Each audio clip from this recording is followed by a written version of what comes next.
This week we heard testimony from Rick Gates, who worked with Paul Manafort for over a decade, first for his consulting company and worked alongside him in Ukraine, and then for the Trump campaign itself in 2016. His testimony was basically that he had committed crimes himself, and he had done that with Paul Manafort, and at least in part for Paul Manafort's benefit.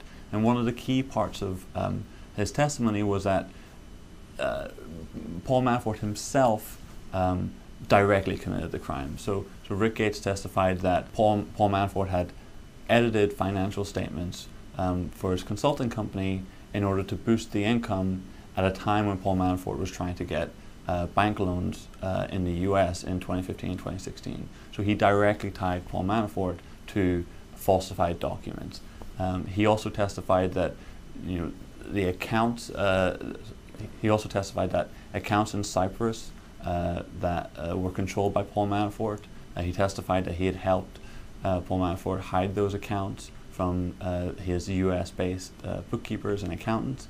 And he testified that he had helped Paul Manafort underreport that income. So, for example, he said that Paul Manafort would direct him to record certain income as loans instead of as income, so that it wouldn't create a tax liability in those years. The picture that has emerged over the last 2 weeks of the trial of Paul Manafort's consulting work in Ukraine is that he was deeply ingrained in Ukrainian politics.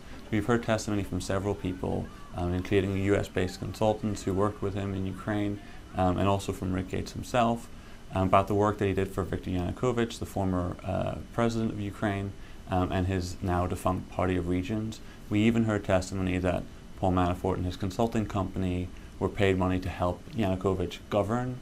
So it wasn't just campaign work, it was after he was elected president in 2010 that Paul Manafort was involved almost in the running of the administration. It's been quite remarkable hearing about these two men who just 2 years ago were running the campaign for the now president of the United States, and hearing both the admissions of wrongdoing by Rick Gates and obviously the allegations of wrongdoing against Paul Manafort, which he has denied.